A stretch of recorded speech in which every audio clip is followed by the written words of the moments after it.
Begini model prostitusi pada zaman Rasulullah. Terdapat 4 cara berhubungan badan dengan lawan jenis. Gaya nomor 4 membuat wanita menjerit-jerit. Nonton video ini sampai habis agar tidak sesat. Prostitusi atau yang biasa dikenal dengan pelacuran telah ada sejak dahulu kala. Tidak terkecuali pada zaman Nabi Muhammad diutus. Bahkan prostitusi ada sejak beliau di Mekah dan setelah beliau hijrah ke Madinah.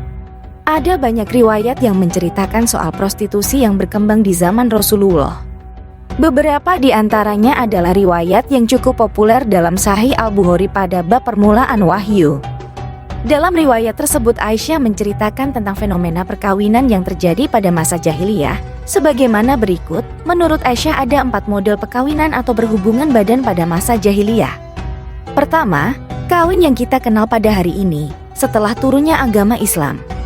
Seorang laki-laki meminang wanita atau anak perempuan kepada walinya, lalu membayar mahar, kemudian menikahinya. Kedua, disebut dengan istibdak. Bentuk perkawinan ini adalah ketika seorang laki-laki berkata kepada istrinya, pada saat istrinya itu telah suci dari haid, pergilah kepada si fulan, kemudian mintalah untuk disetubuhi, dan suaminya sendiri menjauhinya, tidak menyentuhnya sama sekali, sehingga jelas istrinya itu telah mengandung dari hasil hubungannya dengan laki-laki lain. Kemudian apabila telah jelas kehamilannya, lalu suaminya itu mulai menyetubuhinya lagi apabila dia suka.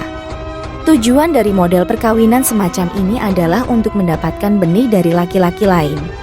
Ketiga, kemudian perkawinan model yang lain yaitu sejumlah laki-laki, antara 3-10 orang berkumpul, lalu mereka semua mencampuri seorang wanita. Apabila wanita tersebut telah hamil dan melahirkan anaknya, selang beberapa hari perempuan itu memanggil mereka dan tidak ada seorang pun di antara mereka yang dapat menolak panggilan tersebut sehingga mereka pun berkumpul di rumah perempuan itu. Kemudian wanita itu berkata kepada mereka, sungguh kalian semua telah mengetahui urusan kalian, sedang aku sekarang telah melahirkan dan anak ini adalah anakmu hai fulan. Dan wanita itu menyebut nama laki-laki yang disukainya, sehingga dihubungkanlah anak itu sebagai anaknya, dan laki-laki itu pun tidak boleh menolaknya. Keempat, bentuk keempat yaitu berkumpul laki-laki yang banyak. Lalu mereka mencampuri seorang wanita yang memang tidak akan menolak setiap laki-laki yang mendatanginya.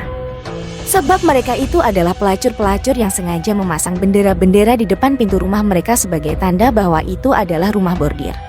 Siapa saja yang menginginkannya boleh masuk. Kemudian jika salah seorang di antara wanita itu ada yang hamil dan melahirkan anaknya, maka para laki-laki tadi berkumpul di situ. Dan mereka pun memanggil orang-orang ahli firasat, lalu dihubungkanlah anak itu kepada ayahnya oleh orang-orang ahli firasat itu menurut anggapan mereka.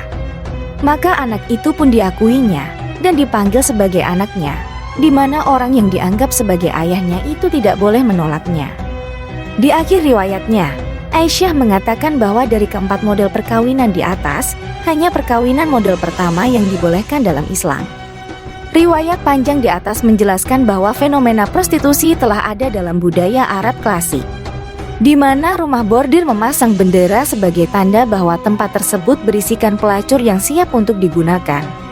Keterangan ini sesuai dengan model perkawinan nomor 4 sebagaimana riwayat di atas, kecuali nomor 1 yang diperbolehkan dan merupakan cara yang sah sesuai dengan hukum Islam.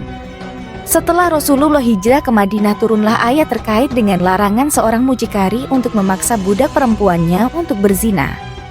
Hal ini dikisahkan dalam surah An-Nur ayat 33, yang artinya sebagai berikut. Janganlah kalian memaksa perempuan-perempuan kalian untuk melacur, padahal mereka menghendaki menjaga diri mereka. Jangan kalian melakukannya hanya untuk mencari kehidupan dunia. Dan barang siapa yang memaksa mereka, maka Allah adalah yang Maha Pengampun lagi Maha Penyayang setelah pemaksaan mereka. Al-Quran Surat An-Nur ayat 33. Dalam beberapa riwayat disebutkan bahwa ayat di atas turun berkenaan dengan Abdullah bin Ubay. Ia merupakan orang munafik Madinah. Ia pernah lari dari perjalanan perang menuju Uhud. Ia memiliki 2 orang budak perempuan yang bernama Masikah dan Mu'azzah. Pada masa jahiliyah, keduanya sering dipaksa oleh Abdullah bin Ubay untuk melacur. Alhasil keduanya melahirkan banyak anak dari hasil melacurkan diri tersebut. Namun ketika Islam datang dan keduanya memeluk Islam, Allah melarang perempuan-perempuan muslimah untuk melacurkan diri. Dan akhirnya kedua budak tersebut enggan lagi bekerja untuk menjual dirinya. Tujuan dari Abdullah bin Ubay memaksa kedua budaknya untuk melacur tidak lain adalah agar ia memperoleh keuntungan dari hasil prostitusi tersebut. Dan ketika keduanya menolak untuk bekerja lagi, Abdullah bin Ubay bertanya, "Mengapa kalian tidak lagi melacur?" "Tidak, kami tidak akan lagi mau melacurkan diri," jawab keduanya. Kemudian Abdullah bin Ubay memukul keduanya. Sampai akhirnya turunlah ayat, "Janganlah kalian memaksa perempuan-perempuan kalian untuk melacur, padahal mereka menghendaki menjaga diri mereka. Jangan sekali-kali kalian melakukannya, hanya untuk mencari kehidupan dunia." Meskipun banyak terjadi prostitusi, namun hal ini hanya terjadi kepada budak-budak perempuan dan pelacur-pelacur yang memasang bendera di depan rumah mereka, sebagai simbol rumah bordir. Disebutkan oleh Al-Salabi dalam Al-Sirah Al-Nabawiyah Art Wakai wa Tahlil Al-Ahdas. Sedangkan terhadap perempuan-perempuan merdeka jarang sekali yang terlibat di dalam praktik prostitusi ini. Bukti terkait minimnya keterlibatan perempuan merdeka adalah pernah suatu ketika Rasulullah meminta janji setia atau berupa baiat kepada perempuan-perempuan Mekah. Rasulullah meminta mereka bersumpah untuk tidak menyekutukan Allah, mencuri dan melakukan perzinahan. Namun tiba-tiba Hindu binti Utbah istri Abu Sufyan mengatakan, "Apakah pantas seorang perempuan merdeka berzina?" Pernyataan Hindun menunjukkan adanya sentimen yang menunjukkan bahwa kelas perempuan merdeka tidak layak bekerja di bidang prostitusi, berbeda dengan perempuan budak pada masa itu yang dianggap rendah.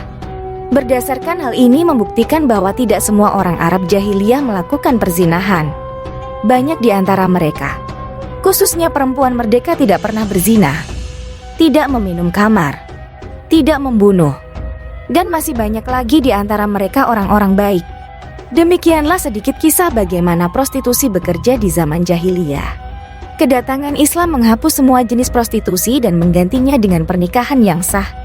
Wallahu a'lam.